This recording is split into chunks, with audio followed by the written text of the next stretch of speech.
Deborah Holloway had given 28 years of her life to her marriage with Raymond Holloway.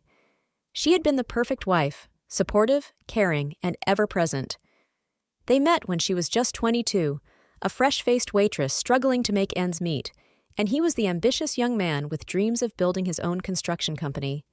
Raymond was charming, assertive, and confident.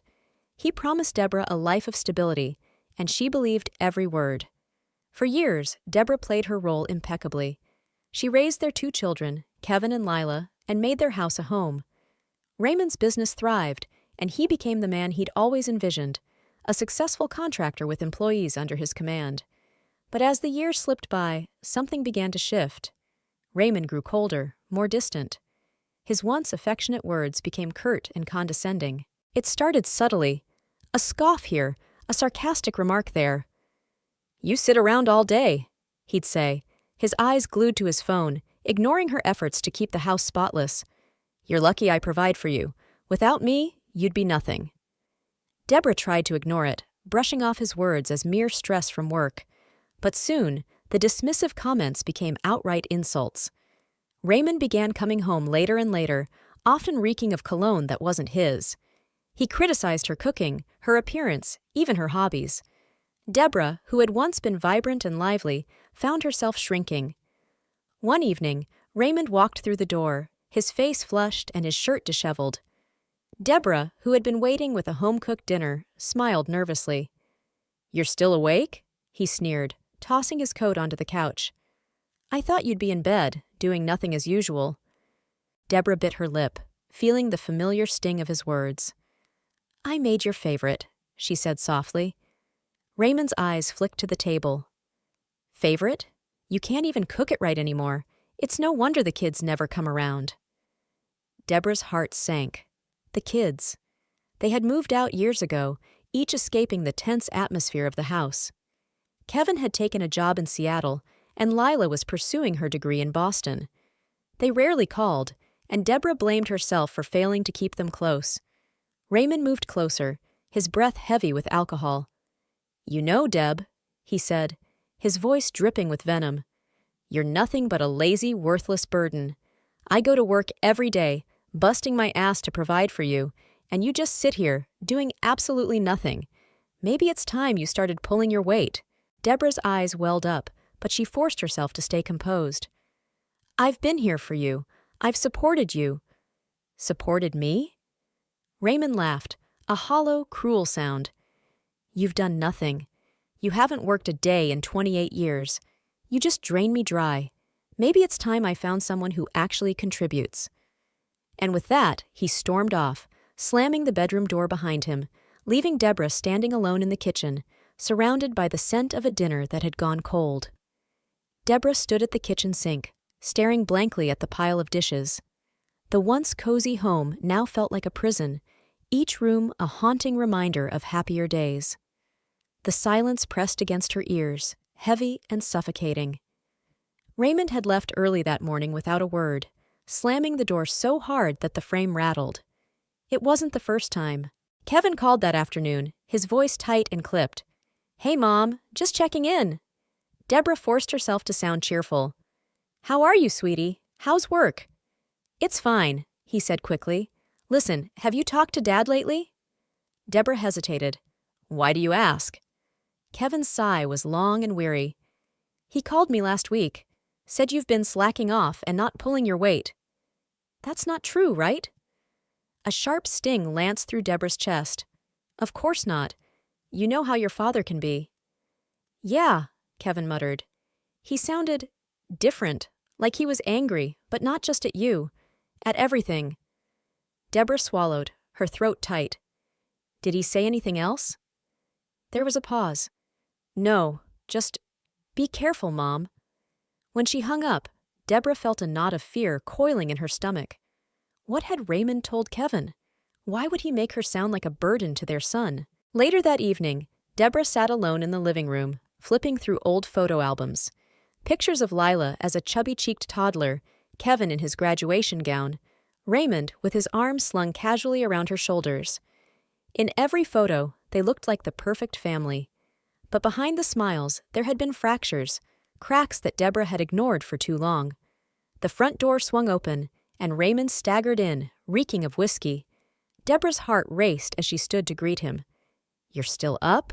he slurred, his eyes bloodshot. "Figured you'd be asleep, doing what you do best." "I was waiting for you," Deborah said quietly. Raymond laughed, a bitter, hollow sound. "Waiting for me? You don't do anything all day, and now you're waiting for me?" Deborah clenched her fists, fighting back tears. "Ray, what's going on? Why are you being like this?" He stepped closer, his breath hot against her face. "You know what's going on, Deb? I'm tired. Tired of carrying dead weight.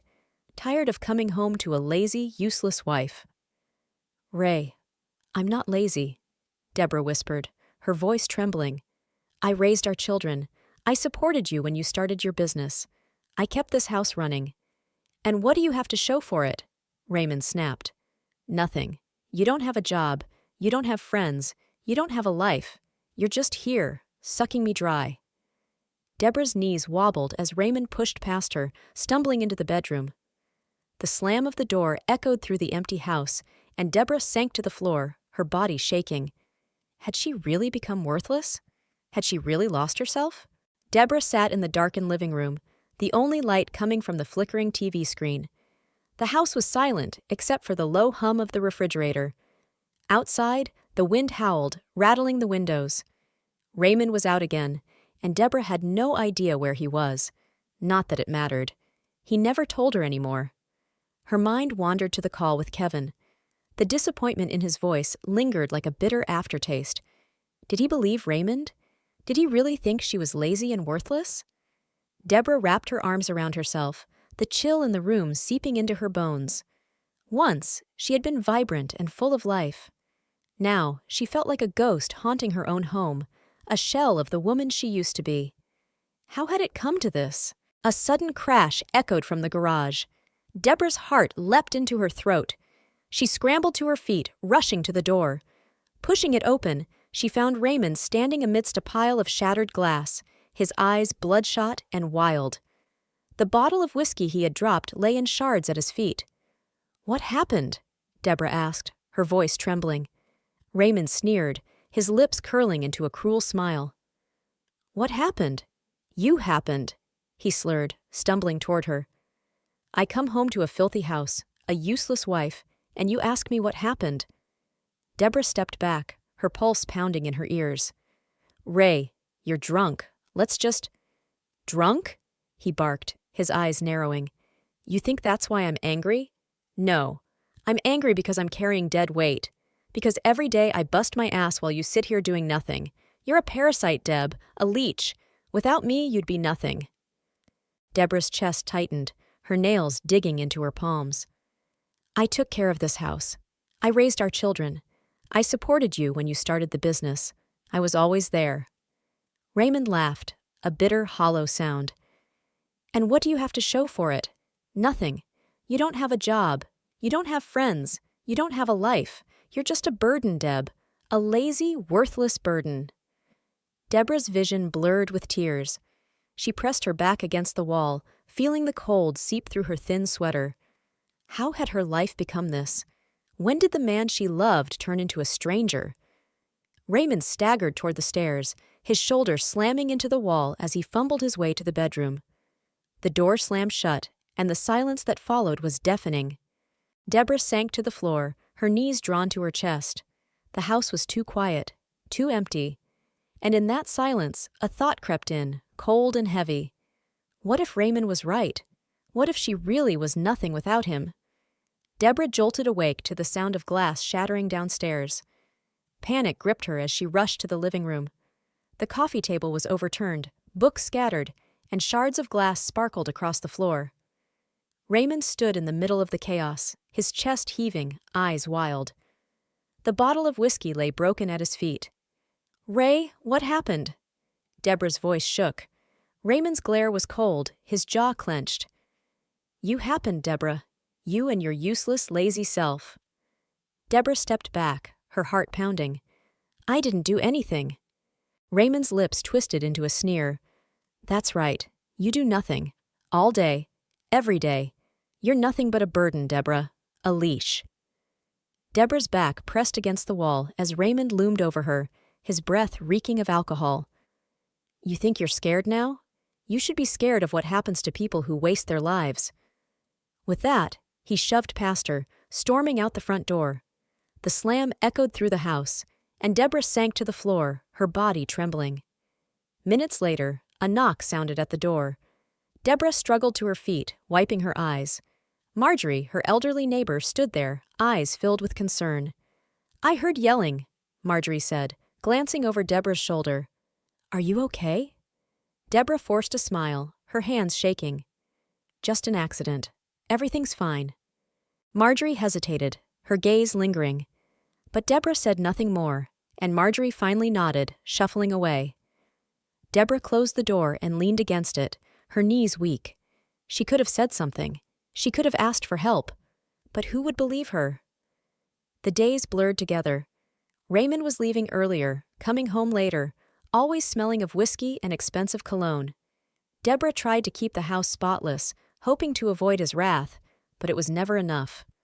One evening, as she scrubbed the kitchen counters for the third time, her phone vibrated. It was a text from Lila. "Mom, can we talk?" Deborah's heart leapt. She quickly dialed Lila's number, and her daughter answered on the first ring. "Mom," Lila said, her tone tense. "I heard from Dad." Deborah swallowed. "What did he say?" Lila hesitated. "He said you're falling apart, that you're not taking care of yourself or the house. He sounded worried." Deborah's eyes filled with tears. "That's not true. Lila, you know me. I'm trying. He's the one who's—" "Mom," Lila interrupted, her voice strained. "Are you okay? Is everything okay?" Deborah opened her mouth to respond, but the front door swung open. Raymond stood in the doorway, his expression dark. Deborah's blood ran cold. "Lila, I'll call you back," she said quickly, ending the call. Raymond's eyes narrowed. "Talking about me behind my back now?" Deborah shook her head. "It was just Lila. She wanted to—" "Lie!" Raymond snapped, advancing on her. "You're trying to turn the kids against me, aren't you? Playing the victim like always." Deborah's back hit the counter. "I wasn't. I swear." Raymond's jaw clenched. "I give you everything. A roof over your head, food on the table, and this is how you repay me?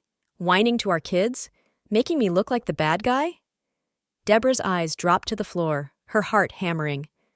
"I'm not trying to make you look bad." Raymond grabbed her wrist, his grip tight, fingers digging into her skin. "You'd better watch yourself, Deborah. You wouldn't last a day without me. Remember that." He released her with a shove, and Deborah stumbled back, her hips slamming against the counter. Raymond stormed out of the kitchen, and the sound of the front door slamming echoed through the house. Deborah sank to the floor, clutching her throbbing wrist. Tears spilled down her cheeks as she stared at the phone still clutched in her hand. She could call Lila back, tell her everything, beg her to come home. But Raymond's words echoed in her mind. "You wouldn't last a day without me." And in that moment, Deborah believed him. Days stretched into weeks. Raymond's mood swings grew more unpredictable. One moment, he was silent and brooding. The next, he was slamming doors and hurling insults. Deborah moved through the house like a ghost, flinching at every loud noise, every creak of the floorboards. One afternoon, while folding laundry, she heard Raymond's muffled voice through the wall. He was in his office, talking on the phone. The door was slightly ajar. Yeah, he said, his tone low and conspiratorial. "She doesn't suspect a thing. Why would she? She's too busy feeling sorry for herself." Deborah's heart raced. Who is he talking to? Raymond laughed, a cold, hollow sound. "I told her she's nothing without me, and she believes it. Can you believe how pathetic she is? 28 years, and she still thinks I care." Deborah pressed a hand to her mouth, her breath coming in shallow gasps. The world around her swayed, and she gripped the wall to steady herself. Raymond's voice dropped to a whisper. "I just need a little more time. Once the papers are signed, she's out.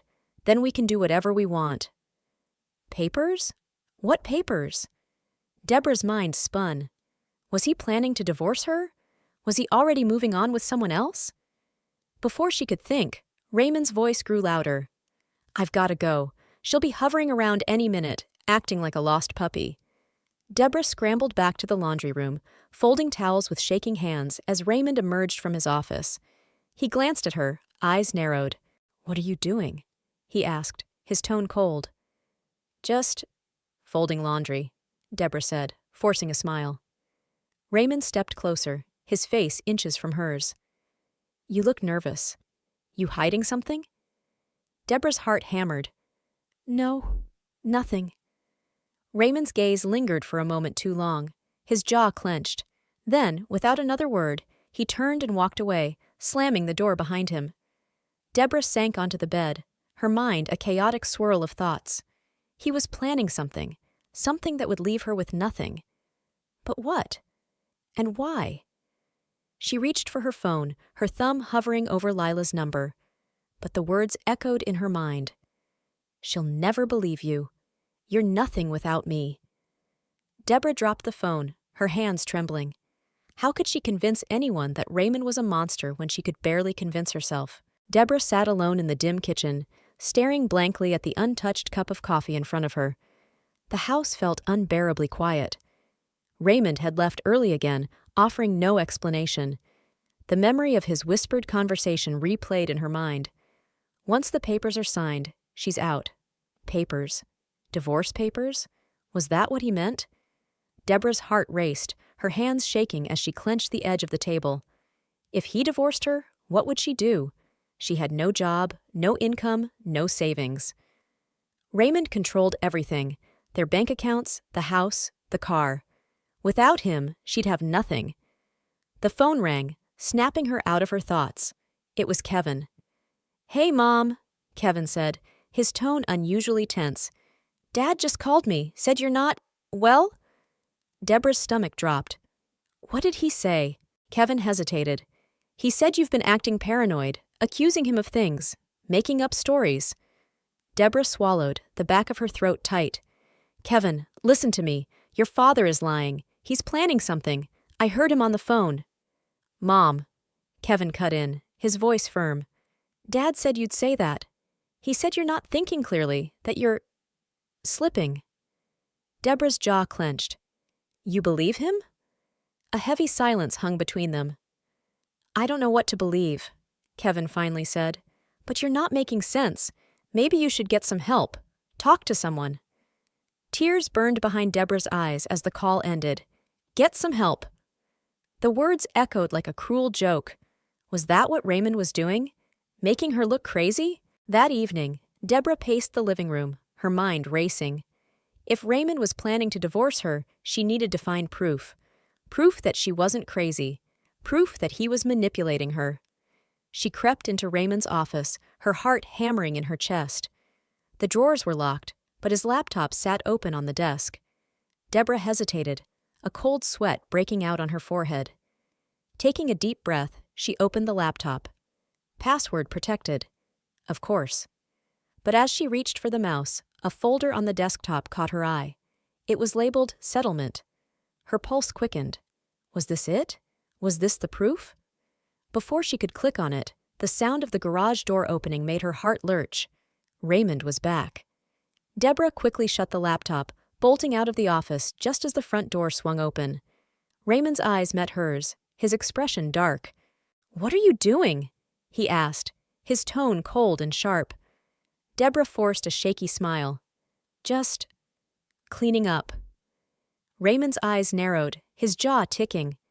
"Stay out of my office," he said, his voice dripping with warning. "You're starting to act unstable." Deborah forced a nod, her heart pounding in her chest. As he moved past her, the scent of whiskey and cologne lingered in the air, mingling with the cold knot of fear in her stomach.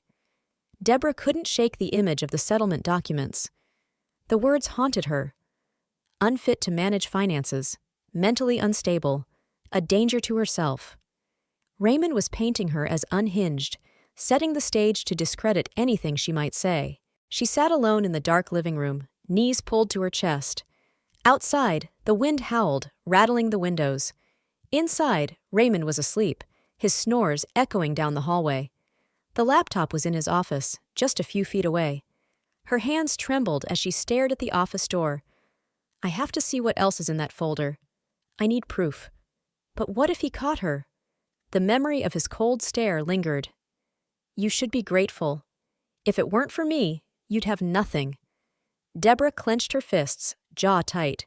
She was tired of being afraid. She had to act. Moving quietly, she crept toward the office.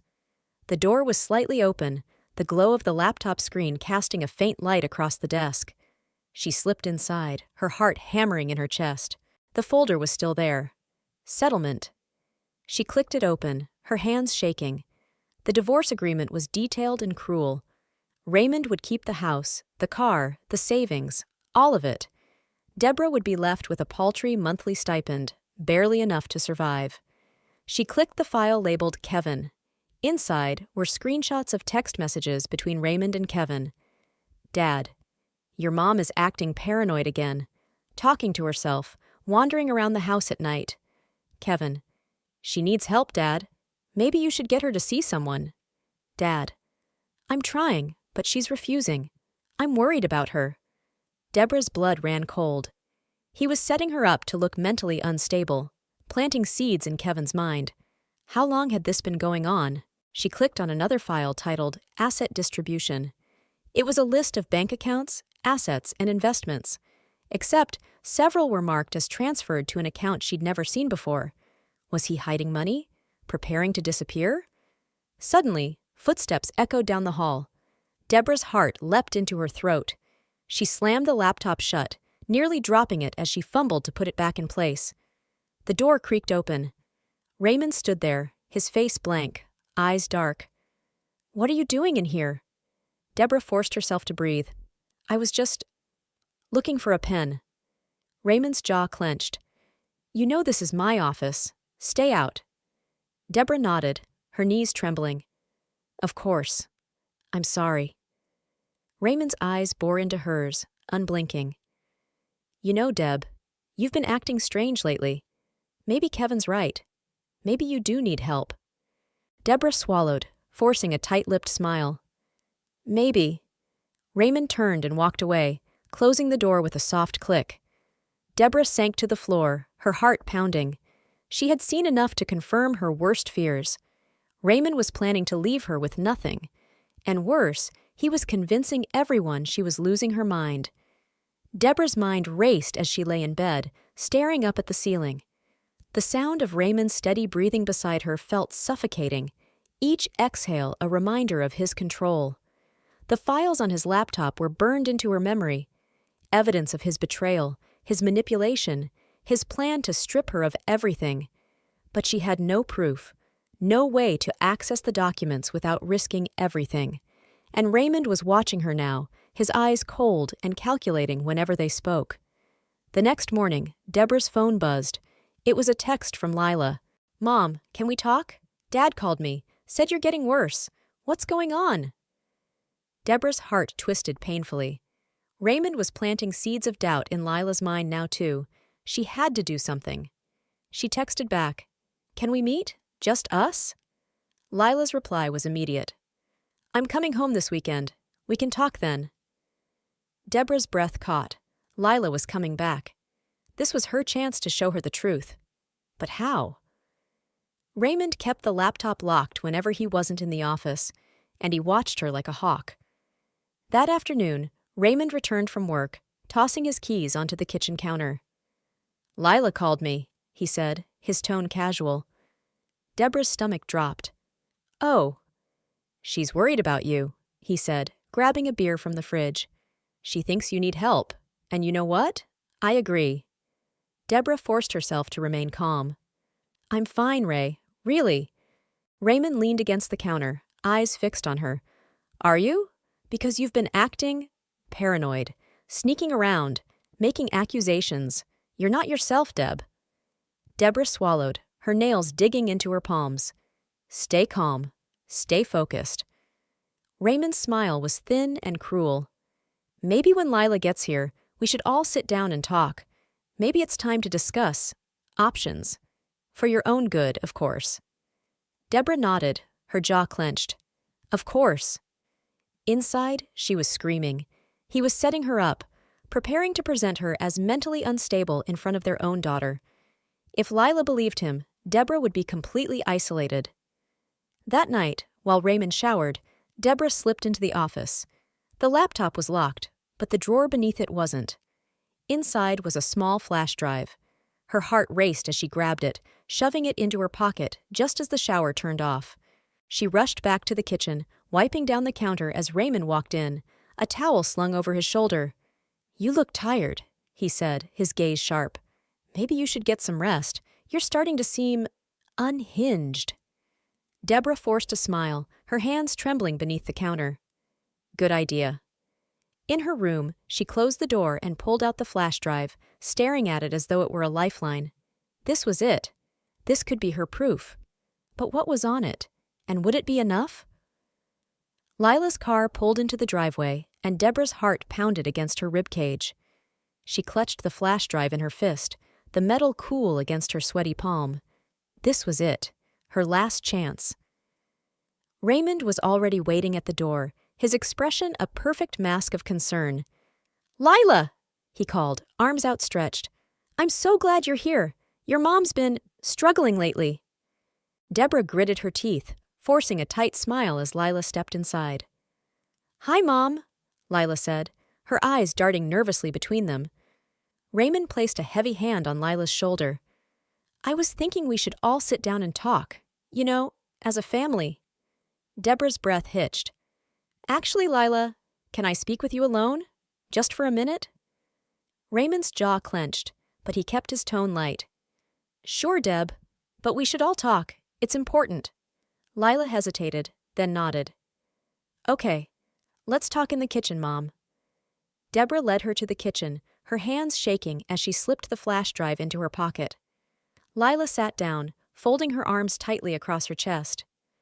"Mom, what's going on?" Lila asked, her brow furrowed.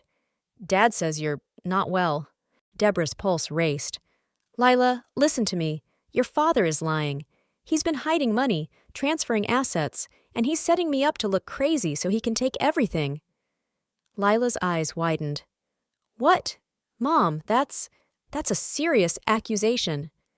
Deborah pulled the flash drive from her pocket, holding it out. "I found this in his office. It has the files. Proof of what he's planning." Lila stared at the flash drive, her expression torn. Why would Dad do that? "Because he wants to make me look unstable," Deborah said, her voice breaking. "So no one will believe me when he leaves me with nothing." Before Lila could respond, Raymond strode into the kitchen, his eyes cold and sharp. "What's going on in here?" Deborah's hand trembled as she shoved the flash drive into her pocket. "Nothing, just talking." Raymond's eyes zeroed in on Lila. "Lila, honey, your mother's been confused lately, making up stories. I'm worried about her." Lila glanced between them, her face pale. "Dad, Mom says you're hiding money, that you're planning to divorce her and take everything." Raymond's jaw tightened. "Oh, Deb," he said, shaking his head with a pitying smile. "You see what I mean, Lila? She's not herself. She needs help." Deborah's stomach twisted. "I'm not crazy," she shouted, her voice breaking. "You're lying." Raymond's eyes gleamed.